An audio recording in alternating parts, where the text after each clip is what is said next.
शाई प्रतिष्ठान आयोजित साहित्य केसरी महाकाव्य करंडक 2026साठी मी माझी कविता पाठवत आहे. कवितेचे शीर्षक आहे विठूचा गाभारा. जसा विठूचा गाभारा तस शिवार पूजते, काळ्या आईच्या कुशीत तान्हांकुर निजते. त्याचा गहीवर तो जीव तेव्हा माया ओसांडते. थेंब थेंब पान्हा जणू मेघ भुईला पाजते. थेंब थेंब पान्हा जणू मेघ भुईला पाजते. स्पर्श होताच सरींचा अवघी धरा तृप्त झाली. आतुरल्या देहा जणू वधू भेटायास आली. शालू नेसून हिरवा, शालू नेसून हिरवा जशी सुवासिन लाजते.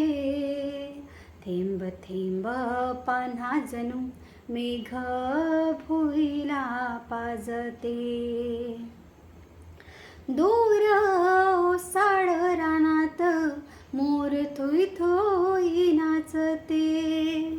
पाण्या बहरलेली प्रीती इंद्रधनु डोकावते. अवनी हसते या गाली, अवनी हसते या गाली दृष्ट ताऱ्यांची काढते. थेंब थेंब पान्हा जणू मेघ भुईला पाजते. मंद वाऱ्याची झुळूक गाते कोकिळे समान. केविलवाण्या पाखरांची जशी भागते तहान.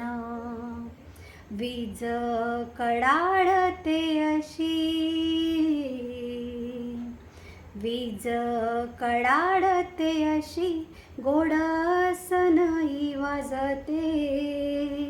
थेंब थेंब पान्हा जणू मेघ भुईला पाजते.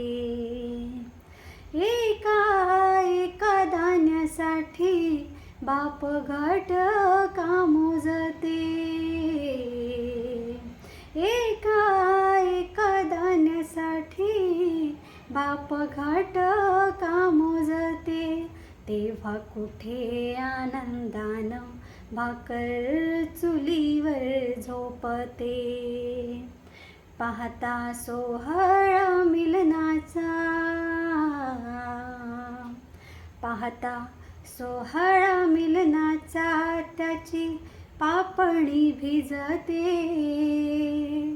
थेंब थेंब पान्हा जणू मेघ भुईला पाजते. थेंब थेंब पान्हा जणू मेघ भुई